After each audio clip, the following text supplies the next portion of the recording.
Hello and welcome back to the Find Your Feet podcast, a podcast show dedicated to helping you get closer to your true authentic self by helping you find your feet in life. Welcome to episode 65. Today we are so excited because we are talking to the amazing Lisa McFarland all about love, dating, relationships, manifesting, dating websites, everything you can think of. Yeah, she gives us loads and loads and loads of really, really good advice for people that are in relationships and people that are single, but want to work on themselves so that they can attract the best partner possible for them.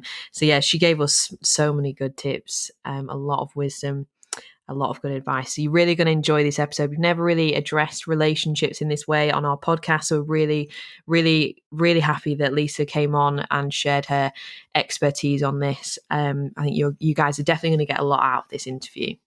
Yeah, I feel like we pulled so much little bits of wisdom out of her. Literally, I can't wait for yours to hear. It's really going to change your mindset. Yeah, definitely. I mean, she's already changed my mindset so much from a couple of things that she said. So there's definitely a lot of nuggets in this episode for you guys to take away.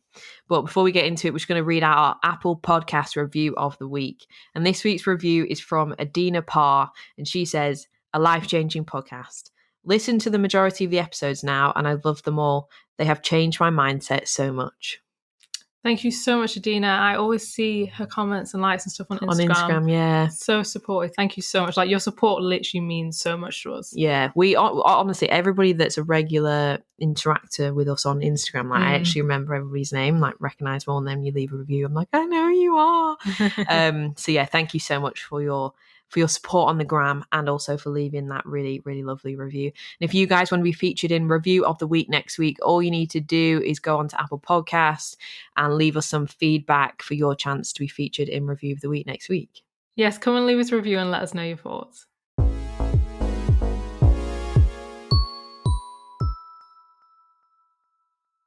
Okay, I'd just like to welcome our guest on the show today. We've got Lisa. She is a relationship coach. We're so happy to have you on the podcast. We've never had anyone on who's a relationship expert, so we're so excited to chat to you today. I have trouble with the word expert, but that's okay. That's just my imposter syndrome coming out. But coach is fine. Relationship coach is fine. But yeah. But thank you, girls. Thank you for reaching out. And as I always say to people, if you don't reach out, it's always a no. So you reached out, and I was like, yes, of course, we'll do this. This would be great. I'm all about just trying to educate people and give tips and tools that I didn't have when I was your age. So. Yeah, we're really grateful for you coming on. So just so that we can get to know you a little bit better, and then obviously so our listeners can get to know you, how did you get into becoming a relationship coach, and what's your sort of story? Perfect. Okay, so my husband and I have been together now 31 years. So we've been together since we were 18, but I will be forever 34. Or no, I'm going to be 43 forever. I think that's a good age. 43. It's like you're kind of a grown up, but you're not like a real grown up. You've kind of done the 30s thing. So anyway, obviously I'm 49, but I will be 43 forever. That's all by the by. So we were together and had a great relationship. We were in love, all the things. We had our normal arguments. We had normal stuff that came up for us. But about 5 years ago, a situation came up for us in our other business. We run a business together.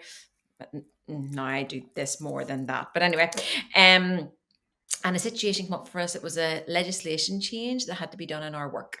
And we just had two different ways of going about it. I was very much, let's just tick all the boxes, get it done, move on. And he was very much, this doesn't really sit with me very well. It goes against my ethics to do it like this.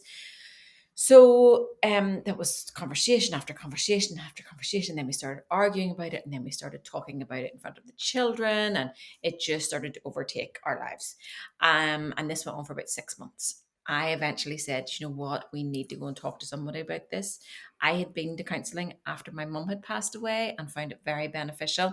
So we went for couples counselling. We went 3 times, and it was just so beneficial. Simple little things she told us just changed everything. around that time, someone had offered me the chance to do a life coaching course. And I was very dubious because I had not done very well at school.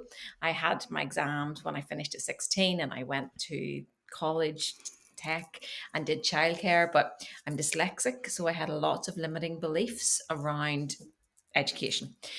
But I started it, and of course, what was the first module? Limiting beliefs. So I had to get through my limiting beliefs about stories we make up in our heads or stories that we've been told that keep us small. So I had to work myself through all that.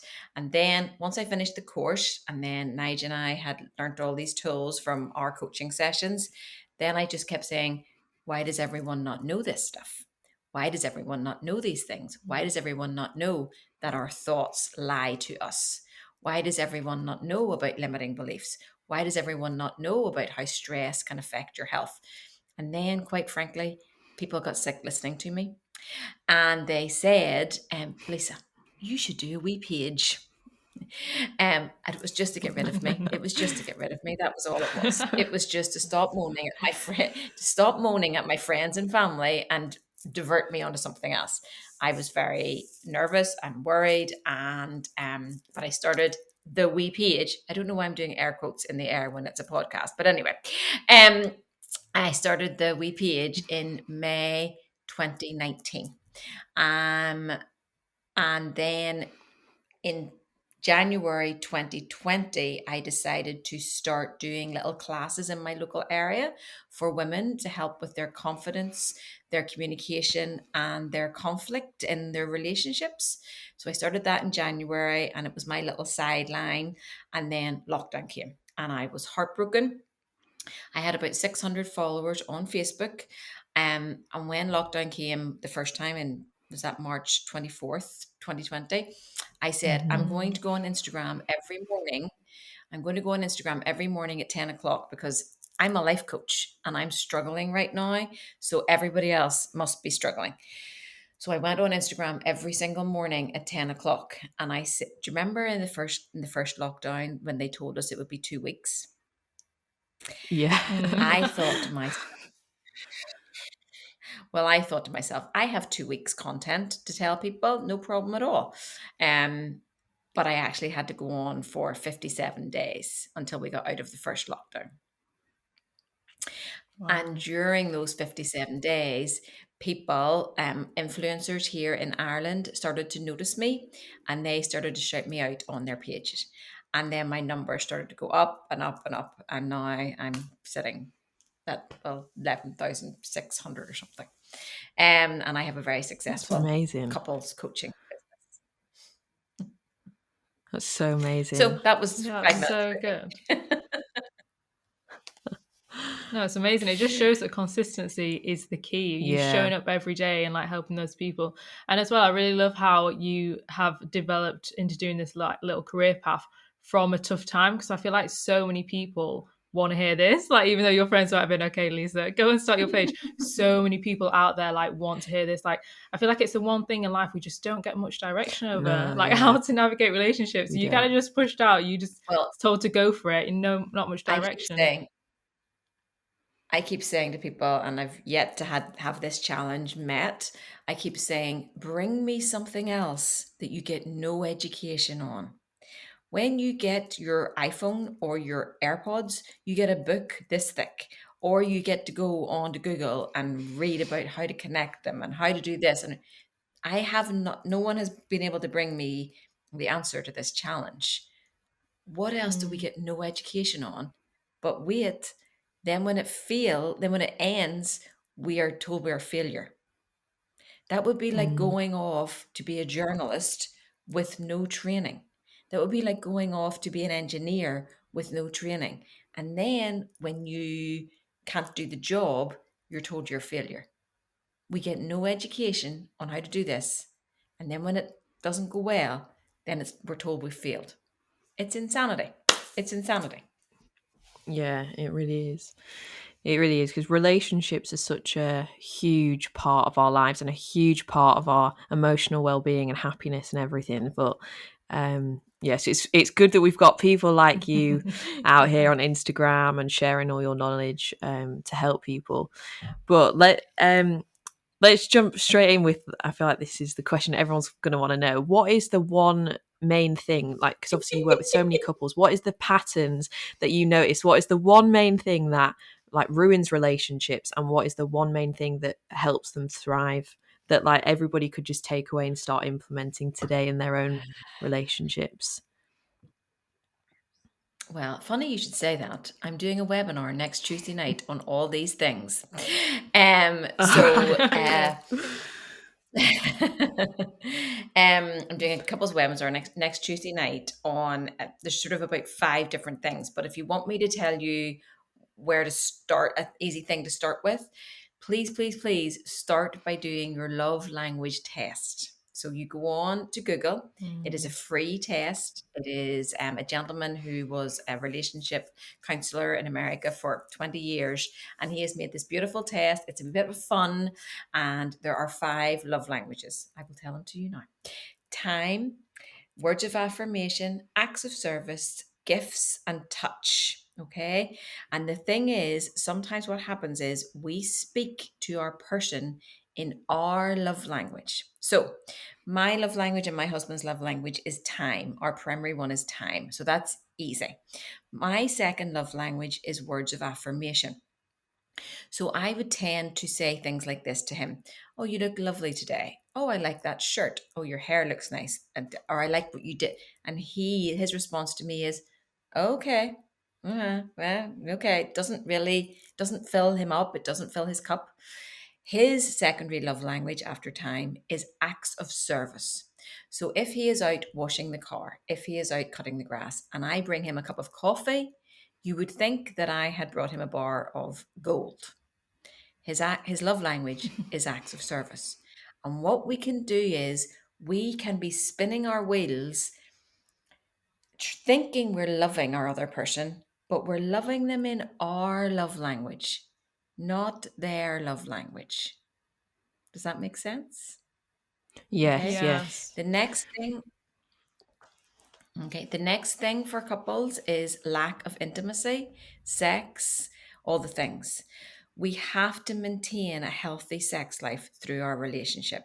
A healthy sex life is the glue to a long term relationship. It is the absolute glue. If you do not have a healthy sex life, you are roommates Mm. who will eventually start to drive each other crazy, and not in a good way. Mm. Yeah, that's so Two interesting places to about the love stick. languages. Yeah, because I feel like when you look back on it, like when I look back on a few relationships and I think about the love language, it does make sense. Like if you're acting from your own love language and theirs is not the same, then obviously something's just not gonna match. It's so interesting once you know that. But can you be like a mixture of a few love languages? Because as you were saying them, then I was like, I feel like I'm like all of them. But I suppose obviously it's just some degree. Here's the thing, we all like all of those. Who doesn't want to be touched? Who doesn't want to have gifts? Who doesn't want those things? But it's about coming to your relationship with those, coming to your Mm. relationship. Another really good thing to do is your core values. So you can have people who are lovely, giving, kind people, but their core values aren't the same. Maybe one wants to travel and the other doesn't. Maybe one wants a family, the other doesn't. Maybe a core value is commitment and security, and the other one is a free spirit. Another one of the main problems also in relationship is not having a healthy relationship with ourselves. The Mm. more Mm. we can do the inner work, the better our relationship is, the more love and acceptance we have for ourselves. And then we bring that greatness to other people. That's where we need to start. But if you are broken Mm. inside, if you have anxiety, if your attachment style is anxious or avoidant, these are going to show up in your relationships. We have to do the inner work. I was codependent for 25 years, and my husband is a people pleaser. For 25 years, we did that, and that just went round and round in circles. Once we knew that this was issues for us, then we can reach into them and go, oh, this is codependency coming up for me. I need to work on this. Oh, this is people pleasing. I need to work on this. Once we recognize them in ourselves, instead of saying they need to change, they need to do that, they need to do this, what work do we have to do? What work do we have to do? And reprogramming is a huge chunk of the work that we have to do within couples.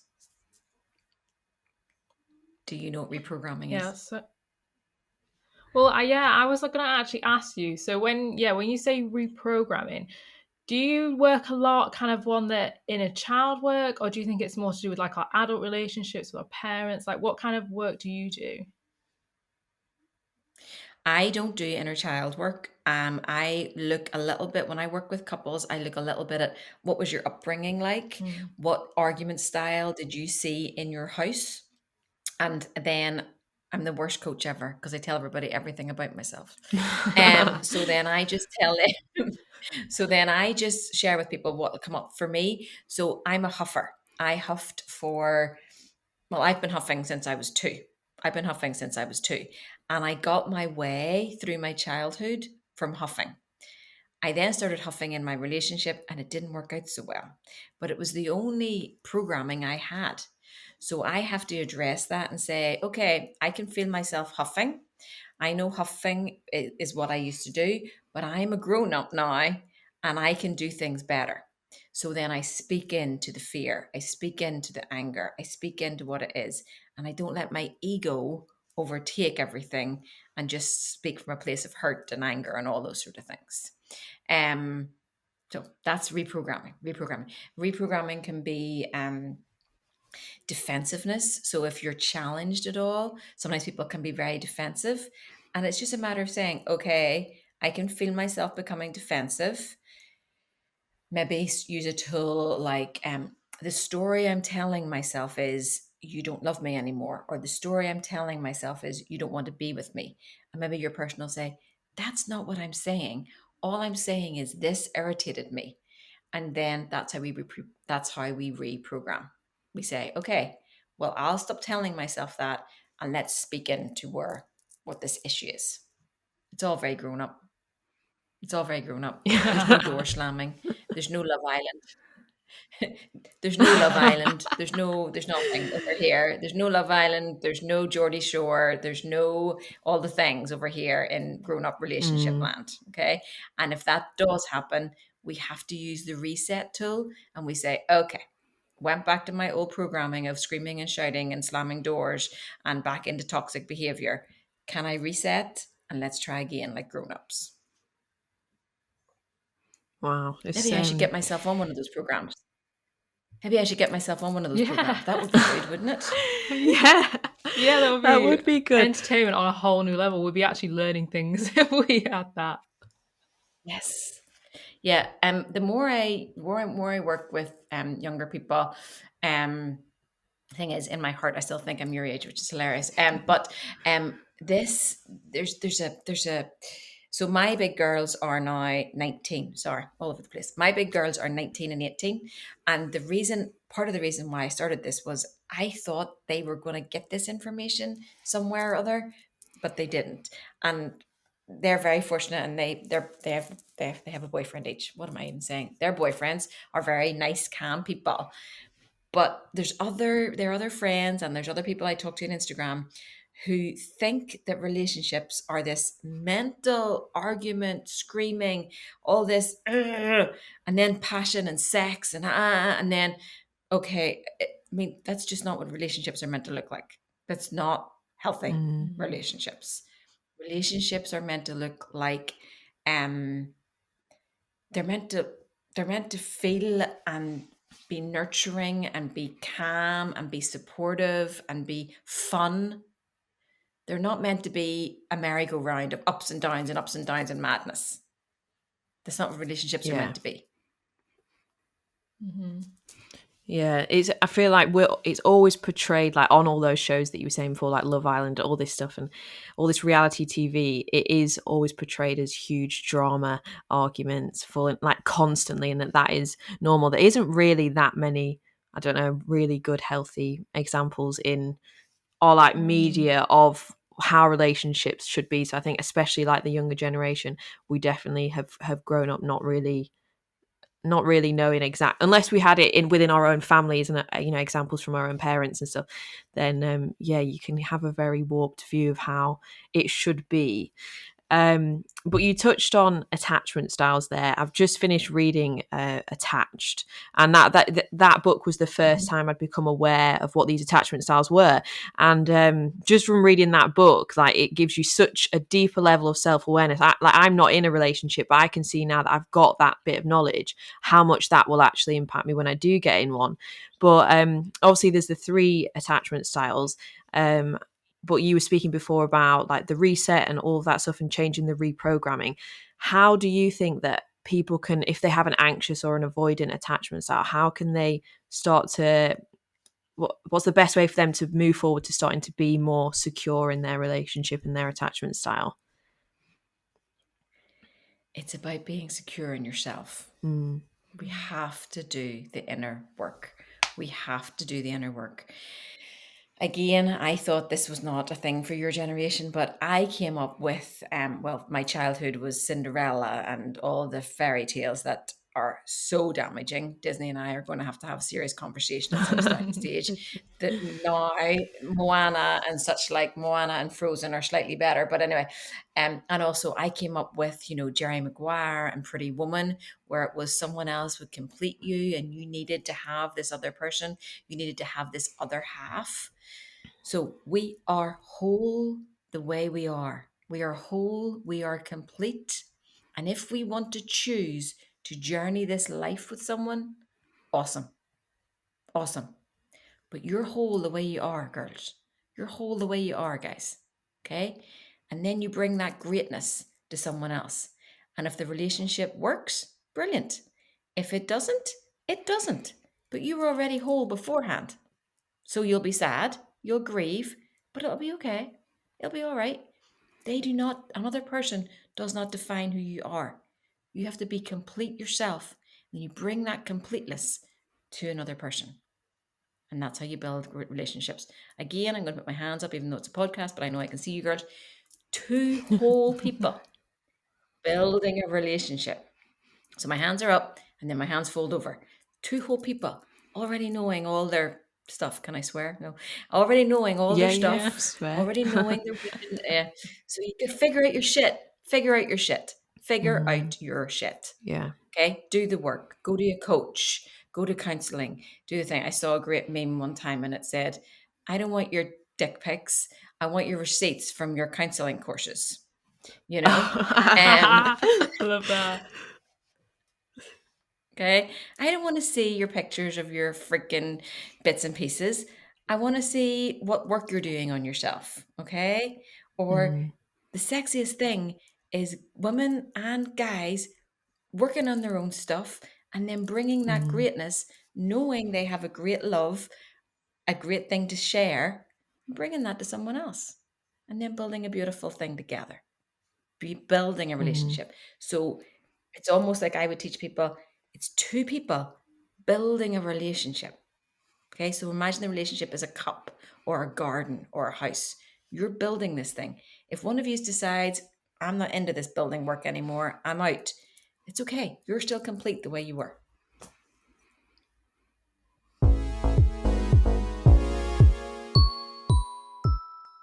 You heard it here first, guys. Stop sending dick pics. You need to be sending screenshots of your counseling receipts. And we have the perfect place for you to go to start working on your inner world. On this podcast, we have partnered up with BetterHelp.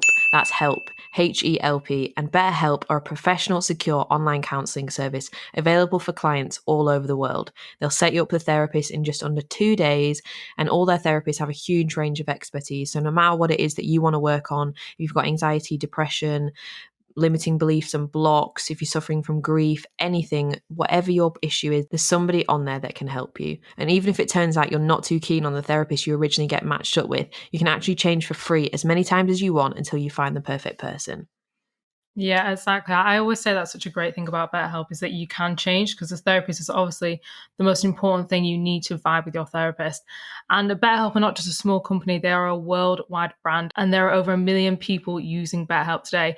So if you do want to go and check out the reviews or anything like that, or just to see what BetterHelp are about, you can head to betterhelp.com/reviews and see what everyone is saying about them. Yes, as Abby said, there are millions and millions of people already using BetterHelp. It is an online counselling service that is available for clients all over the world. So it doesn't matter where you are, whatever country you are listening to this podcast in right now, you can use BetterHelp. So easy to go on there and set up an account. Just fill out a questionnaire so they can find out what are your needs and match you with the perfect therapist. You can contact your therapist at any time and you'll always receive a really quick response. So easy to set weekly video or phone sessions with your therapist, or if you prefer not to do voice therapy, you can actually just do it by email or via chat box. So however you feel the most comfortable communicating with your therapist, they'll work around you. And the best thing about BetterHelp is that they are way more affordable than your traditional offline counselling. And BetterHelp have kindly given our listeners 10% off their first month. So it's going to go from around £50 per week to around £40 per week, which is really affordable. So if you do want to get that discount and start your own journey with BetterHelp, you can head to betterhelp.com/findingyourfeet. That's betterhelp.com/findingyourfeet. We will leave the link in the show notes and you can get started on your own therapy journey. Yes, but there's no shame in therapy. Like Lisa's been saying through this whole episode, we need to be doing the inner work. No one teaches us this stuff. So if you are ready to take the next step, don't let shame get in the way. It's just like taking your mind to the gym, and you are so worth investing in the support if you need it. But that's all for now. Let's get back into the episode.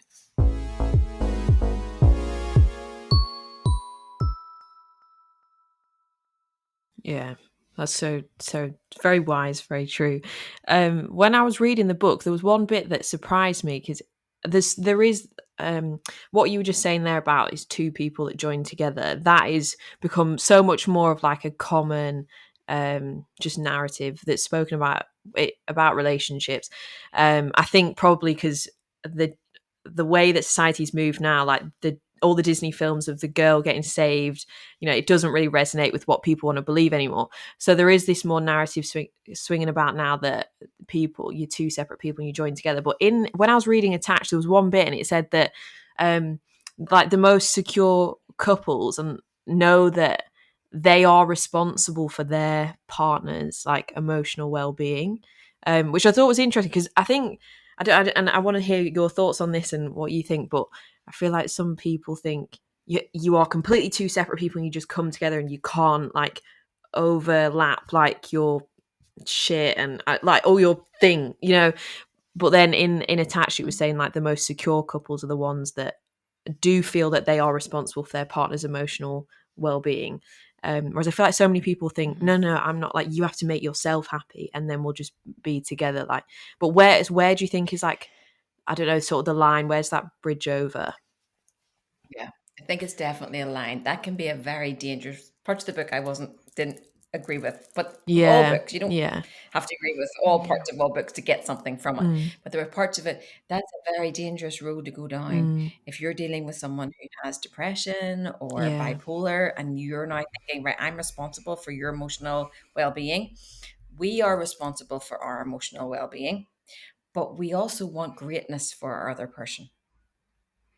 So if you have two people in a relationship who want greatness for each other, sure, isn't that beautiful?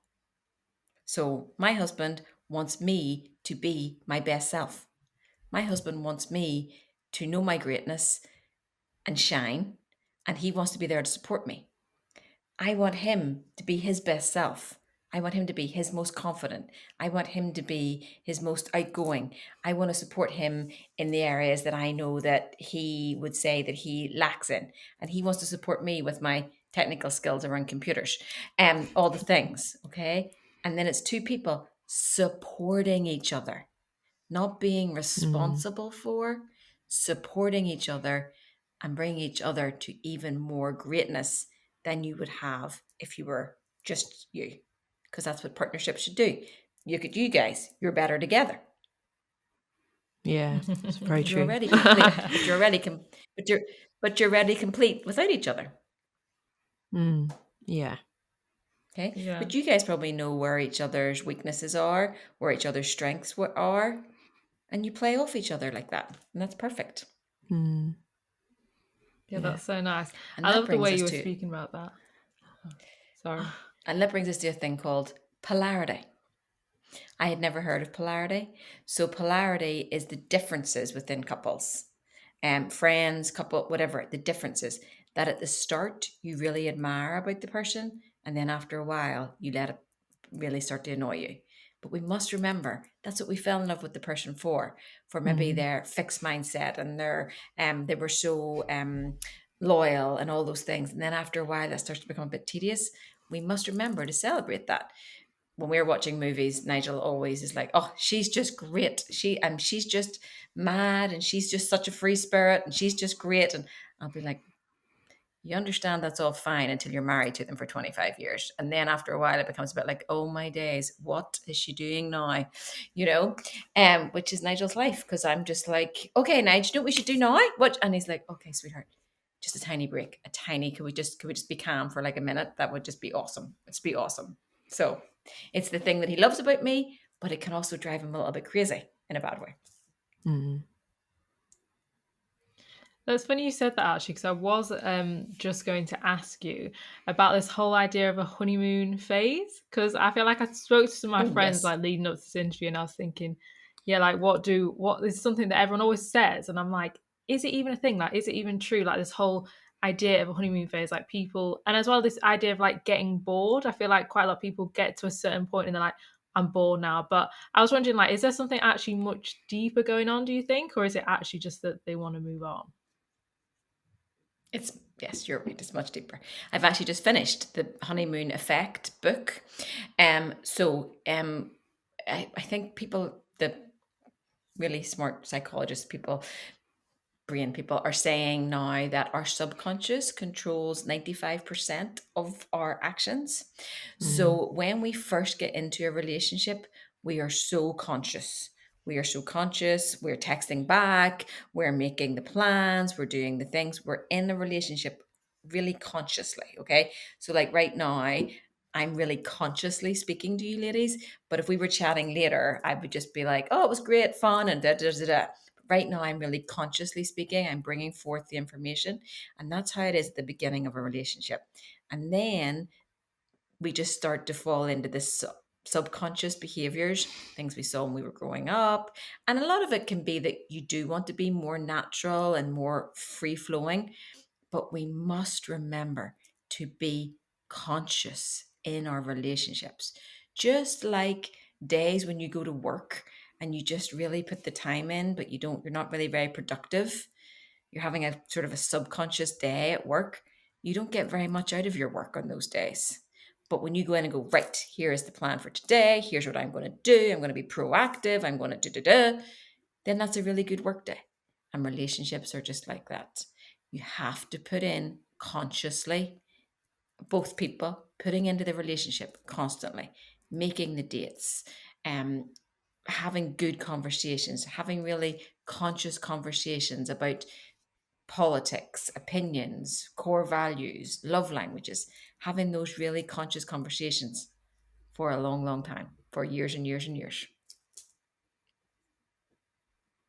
That's so interesting. So we think a lot about the subconscious mind and how, and like in terms of limiting beliefs and how our subconscious mind and whatever is in there, it drives so much of our behavior. But yeah, and I obviously I'm not in a relationship, so I never think about it in the context of that. But that makes so much sense when you think about it with the honeymoon period. That yeah, you just need to keep consciously be like just try and bring in the honeymoon, keep it going, like it, yeah, rather than just falling back and getting a bit lazy. But how much more conscious are we in our friendships than we are in our romantic relationships? Mm. We know if we want to stay friends with people, we have to text. We have to do. They would like that, we think, or there's a song they would like. I'm going to send that to them, or there's some.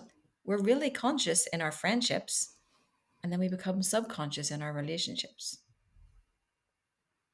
Why do you think that is, that there's such a difference between friendships and relationships and how we sort of behave? Because also it's funny because at the I think start it's of like a at the start of a friendship, you're never like on that super high conscious level where you're like, oh, should I have said that, or did I text in the right way? Have I said the right thing? And oh, they've waited this long to reply, and all those things that you kind of like freak out about in the very early stages of speaking to someone because you're starting to really like them.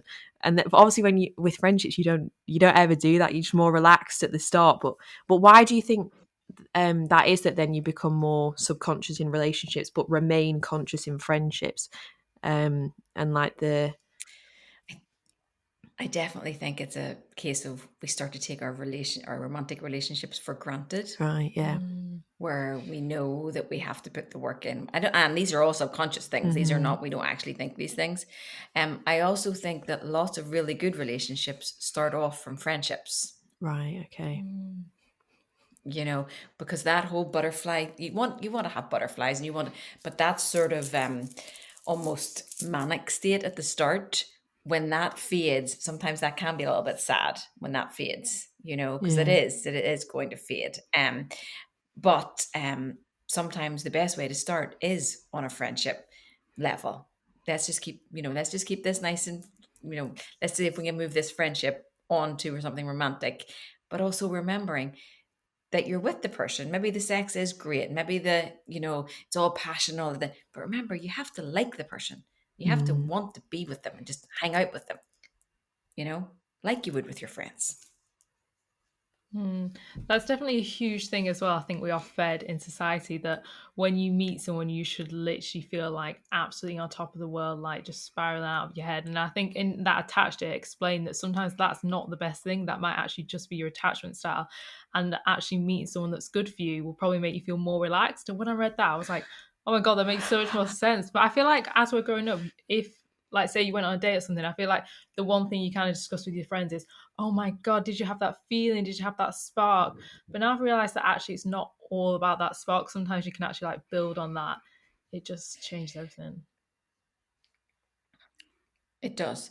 I put up a poll a couple of weeks ago on Instagram. So I was in the kitchen, I came into the living room, and Nigel was watching with our son Superman.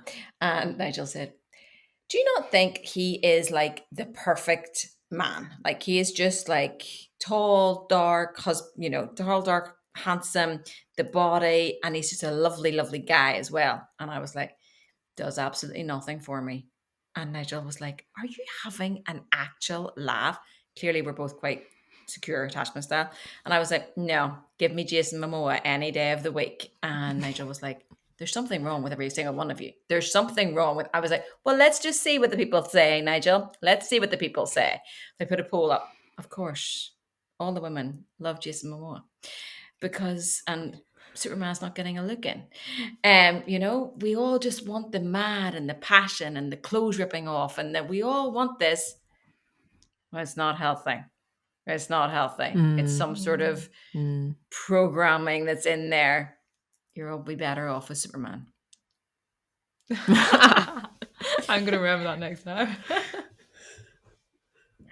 You can build a good, solid relationship with Superman. I actually think Jason Momoa is lovely, and I think he's lovely. But, the characters that he plays are all very, very barbaric sort of thing. But anyway, so yes, we build, because you see all that mad, that's just chemicals. That's all it is. It's just happy chemicals. That's all it is. And it's dopamine, and you cannot have your relationship be your drug fix. Okay? You cannot have relationships being like taking coke. It's not a real thing.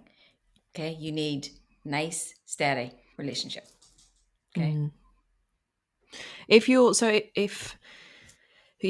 like someone that's listening now, if they find they have like quite a repeated pattern of where they keep starting to date people who make them feel that drug fix kind of thing, up and down, all the chemicals going off, what is something that they can do to start to reset that reprogramming? Because obviously there's something causing that for them to be like attracted to that and respond in that way. Is there anything they can do within themselves to just become more aware of that and trying to stop doing that, so they can attract a healthy relationship instead?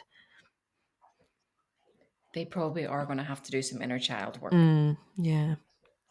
Some inner child healing, would say, because that could be a lot of issues that maybe come up for you when you were younger, or those old daddy issues coming up, or things that you've seen growing up. So I would recommend a lot of inner child healing, which is exhausting. I've done my inner child work. It is absolutely brilliant but exhausting, but so eye-opening, and really getting yourself to a healthy place of your own happiness, and then just wanting someone else to come along and journey it with you, rather than having to get that fix all the time, because it's not healthy. No, it's not good. What are your thoughts on dating apps and things like that? Because obviously, from when you will have met your husband, and the world's so different now, and especially with the pandemic, it will have pushed even more people to be using that, because obviously we're not out in bars, we're not out that much. It's we're not in those kind of social interactions anymore where you can just randomly meet somebody and get chatting that way. So obviously people still want to be dating, they still want to meet people despite being in a pandemic, but also just in our modern world in general, obviously the dating apps and sliding in people's DMs on Instagram and stuff like that, it's just so much more what happens now. But obviously some people are really not into dating apps. I feel like they're becoming a bit more like a bit more accepted and casual now, but at first people were like, or they wouldn't want to admit that they'd maybe met their partner on an app and things like that. So if somebody is has got a bit of a thing about them, do you think they're just getting in their own way and they should just embrace them? Or what are your thoughts on dating apps and like navigating the initial stages of dating and meeting people on there? Well, first of all, we were joking the other night, and I said, I think I'm going to have to download one of the dating apps, the T one, just to see how it works, because this is hilarious. I hear about this all the time. I may just have to. And then I was like to my girls, could you download it? And they're like, Mummy, no, that is not a real thing. It is not happening. I do not want my friends saying, is your mum on Tinder? I need to know how it works. I need to know it's just for research. And they're like, stop it. There's a line, and that's it right there. So, well, from what I can understand, there seems to be two different things. There are people who go onto dating apps to date. There are people who go onto dating apps because they want to have sex tonight. That is two different things. And I think somewhere or other, some lovely people will have to make a beautiful app. This could be you girls. Conscious dating. Yeah. And I'll come and do the training for you. No problem at all. Conscious dating. Are you going on this app to actually find someone to spend time with, get to know, want to be your best self, want them to be their best self, want to find out your love language, or do you just want to shag tonight? Which is it? So we could have a section for the people who actually want growth and conscious relationships. And we can have a section for, is it just looking to hook up tonight? Because we can do that too, but it's over here in this section. And just be honest about it. Okay? So my advice, if you're going on dating apps, be really conscious and say all your big girl words and all your big boy words and say, I'm not on here for a quick shag. You do know what shagging is in London. We say that in London. Yeah. I'm not on here for that. I'm on here to find someone who I want to journey my life with. Just put it out there. And you know what? That'll scare the shit out of people who don't want that. And you're better off getting rid of those ones to start with. Okay? Say, I know what my love languages are. I would love it if you could do your love language test before we would meet. Do you know what your attachment style is? Because I know what my attachment style is and I'm doing the inner work. So if you know what your attachment style is, maybe we could start from there. And that'll scare the bejesus out of anybody who's just in it for a quick shag. Yeah. You know, I've heard stories of people meeting, going for a social distancing walk, thinking it's all going well. And then the guy messages 3 hours later, send me a pic. And they're like, okay. So they send them like a nice little picture of them sitting in the garden. No, you know what I mean. A picture of your tits. I'm like, what now? Just stop it. Just stop. That's just not how we behave. No, Yeah. Mm-hmm. we deserve better. We deserve better. Yeah. Now, here's the thing. If you want to send half the countryside a picture of your tits, have at it. Have at it. But if you want a long-term relationship, that's not how it starts, usually. Mm-hmm. Yeah. Yeah, I love that so Sorry, much. I love ladies. Did everything you think just this was going to explained. go this way? Did you No, think No, I'm this loving is going to go it. this way, great. I'm ladies? absolutely loving it. Loving it so much. But that's so true. I think we do need that app because I'm like that in a similar place. Like Grace and I, we are working at the minute on like, we're always working on our limits and release, doing the work, working on ourselves. And it's like, I want to meet someone that has done the work. Like, I'm not doing all this work to meet someone that's not done any work. Like, that's not fair. I'm not doing all this work for nothing. But yeah, with dating apps, I think I don't even go on them now because I'm just like, you just don't really know what people are looking for. And it's just like so off-putting sometimes. So, I mean, I think that's an amazing idea. Well, you go on and you change your profile and get it sorted out and ask them what relationship books they've read and what are they bringing to the table. Mm-hmm. Because you're awesome and you deserve greatness. Yeah. So what are you bringing to me, mate? Mm-hmm. Yes, exactly. I think I'm going Wow. to do that in the future. Be more Oh, cutthroat. I don't care Yeah. about exactly like you said as well. If you scare people off, then you're scaring off the people that like Yeah. don't deserve you. So it doesn't matter anyway. good. Absolutely. Mm-hmm. Absolutely. Yes, it's Yeah, amazing. because there's so many stories, so many of like your friends, everyone goes through the experiences. It's so common where they might meet someone on an app and go out for a couple of dates, and they think that this could potentially blossom into a relationship. And then they find out actually no, the other person's not looking for that, and they just want something a bit casual and just a shag. So, and then the other person gets so hurt. But if you because I feel like if you're going into it with good intentions at the start, but you're not being clear about what it is that you actually are looking for, and you're just thinking, oh, I'll just let this blossom. Oh, I really like them. Just see what happens. You can end up potentially wasting your time and getting your feelings hurt. So it's good to hear it from you to just say you just need to be like use your big girl words, big boy words, and just be upfront. I think that's the best way to be, definitely. 100%. So we also wanted to ask a little bit about soulmates, because this is another one of the things that as we grow up, there's this huge thing of finding your soulmate. And I've been pondering this a lot lately about whether I actually believe in soulmates. But we wanted to know your thoughts. Do you believe in soulmates? No one's ever asked me that before. Okay. Excellent. I've done about 30 podcasts. No one's ever asked me that before. Soulmates. Let me have a little think. I think it could be a dangerous road to go down, because what if you got yourself all tied up in, I think they were my soulmate and now they're, I think that's maybe should we be more worried about being our own soulmate and looking after our own soul so I would teach it that we all have a divine spark. So within us, we're all brought here with a divine spark. But as life goes on, that spark gets covered up with, maybe you were bullied, maybe you had an eating disorder, maybe your parents weren't, all the things, and your divine spark gets covered up. So your soul gets covered up with all debris and muck of the day.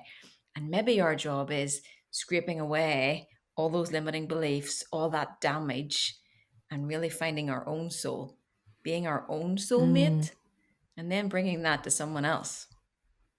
Maybe that just came to me there now. Yeah, I know. I love that answer. Yeah, amazing answer. Yeah, because I think when you go on to like the journey of doing the inner work and like a self-love journey, you do get to that point where you're working on yourself so much, you then, and you're like start to be really compassionate with yourself, like holding space for yourself to look at, maybe the painful parts of you, the bits that are difficult to work through, and you're like, you support yourself through that. You get to that point where you do feel like you're in a great relationship with yourself, like you're like your own best friend, your own soulmate. So I really like that answer. That's really nice. And then if someone else has done all that work with themselves, sure, that's great. That's great. Yeah. Yeah, So- exactly. And I always do hear this idea of like you attract who you are as well. So like if we work on our inner world, then surely we're going to attract somebody else that has done the work as well, which is just exciting. Do you find with your clients that you like the problems they have, are they like do they, this might be quite deep, but like their triggers, are they things that trigger each other that are from patterns from like of things they need to work on? You know, we're saying you attract who you are. Is it also, I don't know if the word is trauma bonds, I'm not sure if that's the right word or what, but do you notice that as well? But do you, obviously I don't know if you would get really if you'll only have couples that come to you that are obviously in having a lot of problems, but that's that term of you attract what you are. Do you see that in evidence in with your clients? Well, we'll go a wee bit deep here, girls, will we? So two things. Trauma bond is when you're in a toxic relationship and you're addicted to the toxic relationship. So that would be a different thing. Okay. I think that maybe I believe that we're attracted to people to mirror back to us where we need healed. So if we are getting triggered about something, if we are getting frustrated about something, where in that is a wound that needs healed. And maybe we attract people to us if we're on the healing journey, if we're on the self-worth and self-growth journey. Maybe the universe gives us people to bring us, you know how you hear people saying, oh, I thought I was done with this growth thing, and then this happened. It's like, yeah, because the universe thought, oh, really? You think you're all that? Here's another wound to heal. You know, and there would be a school of thought that would, yeah, there'd be a school of thought that would teach that your children are sent to you for you to heal your wounds. Because where you're triggered is a mirror of what you need to look at. Yeah. Wow. That's very interesting. Yeah, it is. I bet when people hear that, they will definitely reflect on their relationships and think, that makes sense. Maybe they need to heal something.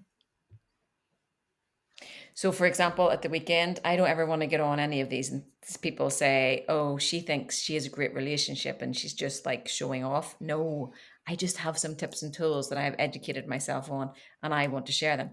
But at the weekend, it was a disaster here. Disaster.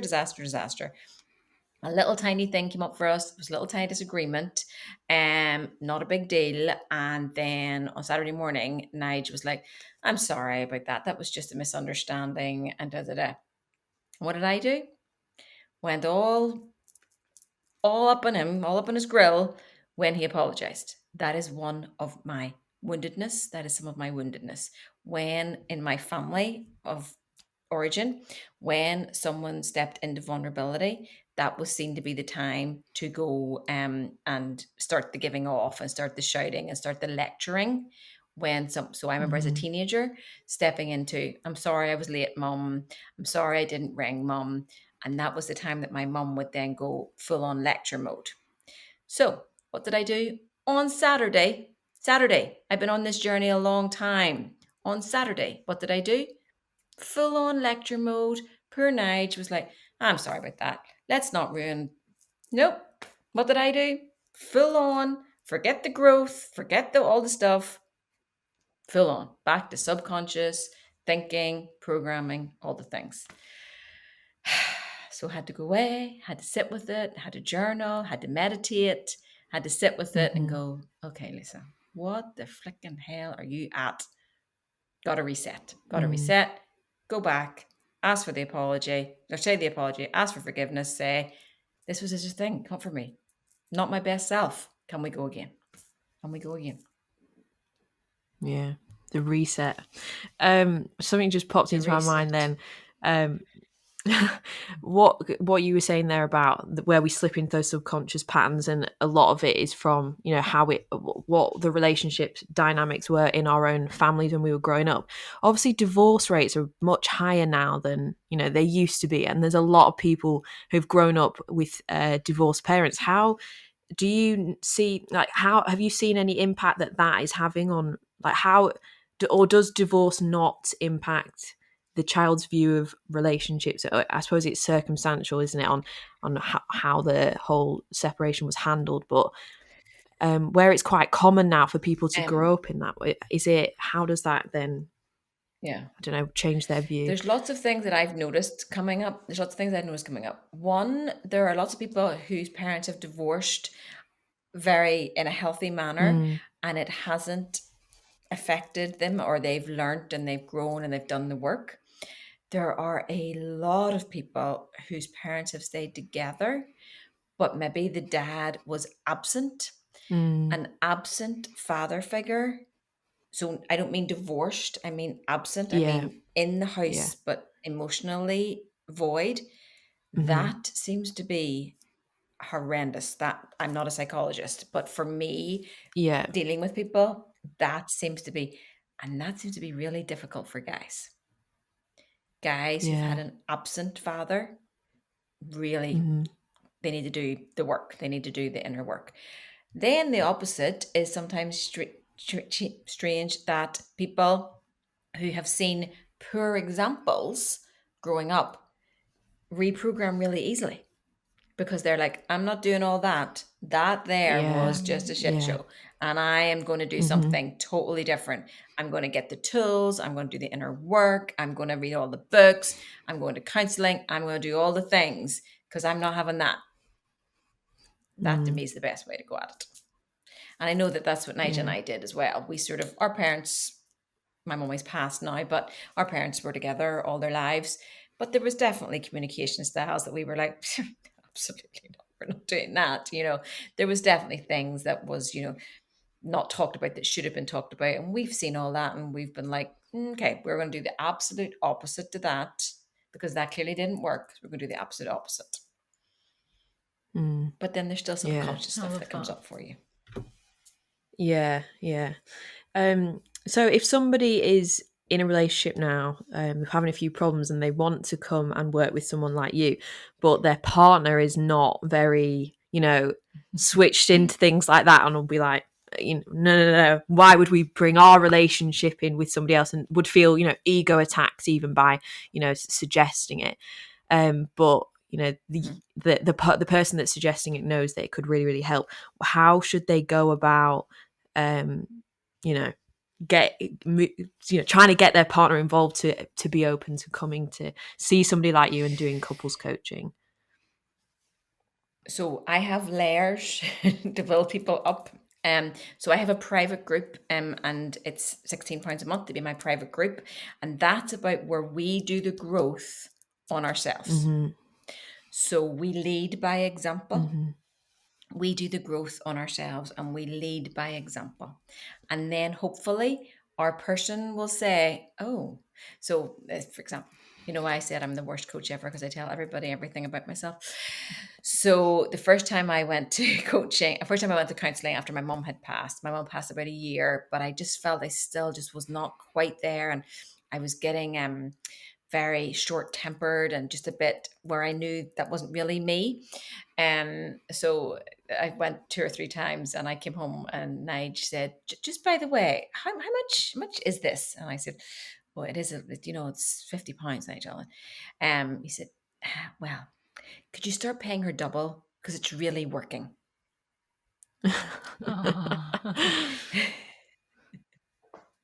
He was being funny, but his point was he could see the difference. So then when I suggested going to coaching when we were having problems, he could see that already worked for me. So we lead by example. We don't say, you need to change yours, okay? Maybe you need to reprogram a situation that's coming up for you in an argument style. And you can say out your mouth, I'm reprogramming, and I'm choosing this instead of my old programming. And your person will be like, what now? And they'll be like, see how it worked better when I reprogrammed and did that. So we show, we teach by example. So the Facebook group is for people who are on their growth journey. Facebook group is for people who are on their growth journey. Then my second layer up is I do webinars. So there's lots of people who will come to a webinar, but they wouldn't come to couples coaching. So my webinar this month is for couples on there's 5 or 6 things that come up, like how to reprogram. how to invest in your sex life, a whole thing about polarity, lots of different things about the communication. So we're going to cover 5 or 6 things in that. And then my webinar in May is going to be for 19 to 29-year-olds, and it's going to be all about the things that I wish I had known.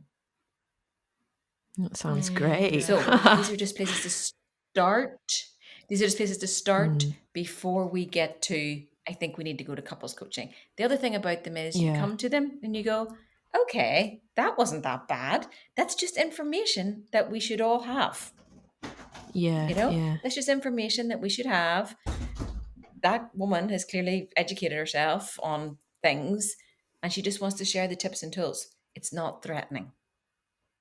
And we have to get past the shame and guilt about educating ourselves about ourselves and relationships. We have to get past the shame and guilt and the pride. A lot of guys have a lot of pride around it. Yeah, I can imagine that. I feel like if you do let your ego get in the way, then sometimes that may stop you. But like we said at the start, we're not educating on these things. So we do need people like you. And you've literally covered so many amazing things. But I did want to actually quickly just go back to one of the things you said right at the start. And you were saying that one of the main things to thrive in a relationship and a really healthy thing is to have that good sex life or that healthy sex life and keep sex a priority. So obviously Grace and I are single at the minute, but for any of our listeners that are listening now and they're thinking that is something that they feel like is becoming an issue is their sex life, what would be your like basic tips to start like creating that, just getting that sex life maybe back to how it was at the beginning or something like that? So a lot of people that I talk to, and this is an issue, I will put them on the 21-day challenge. So the original 21-day challenge was that you had to have sex every day for 21 days. That can be very challenging. But what I would say to people is be intimate every day for 21 days. Kissing, holding hands, massaging, whatever it is, be intimate, be more than roommates every day. Talk about your sex life. Make it a natural thing to be able to say, I really like that. I really loved it when you did that. That made me really feel very special. Bring it into your everyday conversation. Bring it like it was at the start of your relationship. It has to be a focus. It has to be, when you come home tonight, I would like to do this, or could we try that? Or should we, just a normal thing that you talk about. Just bring it in. Sometimes what happens is we come so far down the road and it's almost like sex and intimacy are like, we don't even know how to get back there. So start with kissing. Start with holding hands. Start that sort of thing. Because sometimes it's just too far away. We can't even get back to it. Or sometimes I recommend just rip the plaster off and get it done. It's not going to be great. It's going to be not great. But maybe you just need to get that done that one time. So you get back, as they say, on the bike. Love that. What you were saying about the healthy sex life is the glue to your relationship. What is there? Sorry, go on. What did you want? I had something I meant to say too. Oh, okay. Intimacy. So intimacy can be said like this: seeing into me. Yeah. Seeing into me. That is intimacy. And that is what we all crave, to be seen. Yeah. It's an absolutely beautiful thing. Yeah. Absolutely beautiful thing. Sorry. No, I love that. I've actually recently heard that. I think my friend said it to me, that intimacy thing, and it just makes so much sense. But what you were saying about how a healthy sex life is the glue to your relationship, is there a one side, like, is there a blanket, this is a healthy sex life, or is it up to each couple to define for them what is our healthy sex life? Yeah, I think it's up to each couple, and a healthy sex is the glue to a long-term relationship. Okay. It's not the glue to our relationship. It's a glue to long term. So your sex life is going to change and morph and, all the things, but it's about making sure you're making it important. So sometimes I say to people, this may be not very PC. Sometimes I say to people, how many times do you actually feel like going to the gym? Now, girls, I know that I have to go to the gym. I know that I have to lift heavy things. I know that I have to go out for a walk. But quite frankly, I'd rather drink a glass of wine. Okay? So sometimes it is, we just know we have to talk about sex. We have to make it important. Even though we are tired, even though we are stressed, we have to prioritize it. And let's face it, a little bit like the gym, usually once we get there, it's great crack. Yeah. Yeah, exactly. You're Wow. like, I feel like oh, what is this now? What is it you want? It's like, oh, actually, that's quite nice. Yes, I'm doing this, It's all about the head. Yeah, Okay? definitely. How many times have you gone to the gym because you know your friend's waiting there for you, when if it's up to you, you wouldn't go? Yeah, that's so exactly. true. Wow. I feel like Mindset. yeah. I thought you've given us so much incredible advice. I've absolutely loved this chat. Yeah, me too. So much good knowledge. I think like everyone's really, really going to benefit from listening to this. So for anybody that they want to come follow you on Instagram, they want to come to your webinars, join your Facebook group, or maybe even do couples coaching with you, where can everybody find you? How can they get involved and work with you? I think by the time this episode comes out, it'll be the day after your webinar, which you said was next Tuesday. So, but you said you've got another one in May, so everybody could that's listening can attend that one. Yes. I'm very active on Instagram, even though I didn't know what Instagram was 2 years ago. So I'm very active on there. So I'm on my stories all the time. So it's relationship.coaching.ni on Instagram. So you find me there. Please don't DM me with questions about your relationship, because I cannot give advice when I don't know both sides. Yeah. But if you want to join my waiting list for couples coaching, email me. I'd like to join your waiting list for couples coaching. If it's webinars, all the tickets will be on there, and the information for the Facebook group is all on there. Or if you want to message me to say, I'd like to join your Facebook group, message me on there. But I do get people, I don't know, do you know Sinead Hegarty? So she's one of the big influencers here in Ireland, and she was the one who shouted me out at the start. I went on to a live with her one time, and I said, so ask me any questions. Oh my days. I was like 3 days answering questions, I was like one of those, I just couldn't go into my DMs. I was like one of those people. It was just mental. So yeah. And I understand people would like a quick fix, but it's sometimes it's a wee bit more in that. In my Facebook group, I have questions and answers day. I have questions and answers days in my Facebook group, but that's because I've got to know you a little bit, and you've got to know that sort of thing. So yeah, on Instagram is the best place to find me.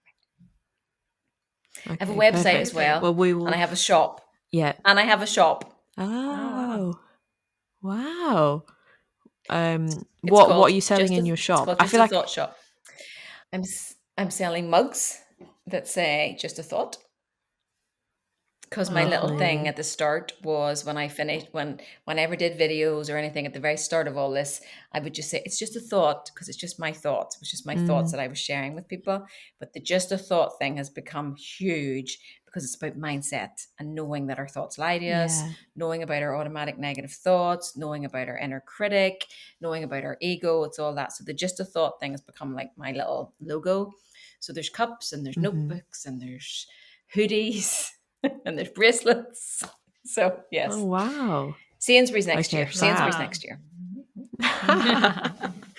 Well, we'll link your Instagram, your shop, your Facebook group, all your webinars and everything. We'll link it all in the show notes so people can come and find you, because I'm sure they're definitely going to want to come and get involved with you after this conversation.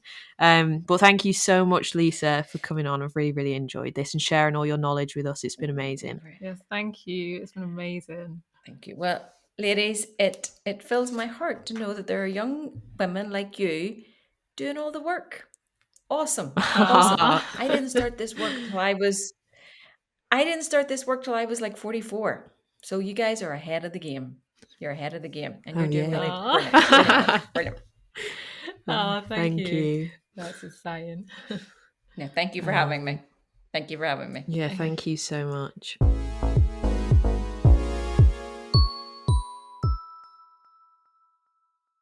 Thank you so much for listening to this episode, guys. I really, really, really hope you enjoyed it and got a lot out of it, because I know that we certainly did. Yeah, literally. I feel like there's so much to get on with now, like love languages and everything. I've got so much more to learn. Yeah, so much to learn. The learning never stops. But you know where to find Lisa if you want to follow her, if you want to join her Facebook group or go to one of her webinars. She's got one coming up at the beginning of May that is all aimed at, like she said, at young people and what she wished she knew at that age, up to age 29. So that I actually might go. It sounds very... Yeah, I was just thinking I'm not might go. I am going to go. I'm going to be there. So maybe I'll see some of you guys there. But yeah, you know where to find her if you want to follow her and get involved in her services. We've left all of her links in the show notes. But thank you so much for listening. Don't forget, guys, it is only 4 days until our next webinar, the Manifesting webinar. We are so excited. We've been banging on about this. We've been planning it for weeks. We just can't wait to give you all the knowledge of what we know all about manifesting, because we love talking about it. Yes, we're going to be combining science with spirituality, putting it all into clear, cohesive steps, giving you manifesting meditation, affirmation playlist, and a manifesting ebook, as well as your ticket to the live event. So you're going to leave fully equipped on what is manifesting and how can you make it work for you. It's going to be amazing. To get your tickets, just go to our website, findingyourfeetpodcast.com. We've left the link to get your ticket in the show notes. But if you've got any questions about it, then just come message us on Instagram at findingyourfeetpodcast and we'll get straight back to you. But there's only a few days to go until the big night. You don't want to miss out. Our webinars, high energy, full of information. You will leave feeling a bigger part of this community because everyone starts to connect. You probably get added to the group chat as well, the Finders group chat. You will leave with some new friends, some new powerful manifesting friends. So yeah, come and join us. It's going to be really good. And if you want to know anything about it, you know where to find us. Yeah, for sure. And we also are running a competition on our Instagram, and we're going to announce the winner on Friday, and you will be winning webinar tickets as well. So if you do want to go and enter that, then go and enter it, but definitely keep an eye out on Saturday and Friday for who has won, and just don't forget to get your ticket. Yes, you don't want to miss out on this competition. You get some good books, some good crystals, and the manifesting webinar tickets. So if you're listening on Apple Podcasts, you know what to do. Hit subscribe so you never miss an episode, and leave us a review for your chance to be featured in Review of the Week next week. And if you're listening on Spotify, hit follow so you always get our episodes. We release them every Wednesday and every Sunday. As we said last week, we have a brand new affirmation on the website, the Money Manifesting Affirmation, along with a whole range of affirmations on different subjects. They're planned and recorded by us. You can pop them on in the morning or in the evening and really rewire those subconscious beliefs. And we also have our meditations on the website if you do want to go and check those out too. We also have a mailing list, guys. So if you want to sign up to our Monday morning mailing list and let us email you, it's never spam, it's never marketing, it's just a download from the soul, a positive, wisdom-filled email landing straight into your inbox on a Monday morning to start your week off right. We always get really, really good feedback on the emails. Everybody loves them. So it's very different to the kind of thing we put on Instagram as well. So if you want to receive our emails, the link to sign up is in the show notes. And don't forget as well, if you are watching on YouTube, to hit subscribe, like this video and comment. Let us know what you thought of today's episode. And if you aren't listening on YouTube, but you'd love to start watching the podcast on there, we put all of our big Wednesday episodes on our YouTube channel. Finding Your Feet, the podcast, is the channel name. We've also left a link in the show notes. But that's all for now. Thank you so much for listening, everyone, and we will see you next time. Bye.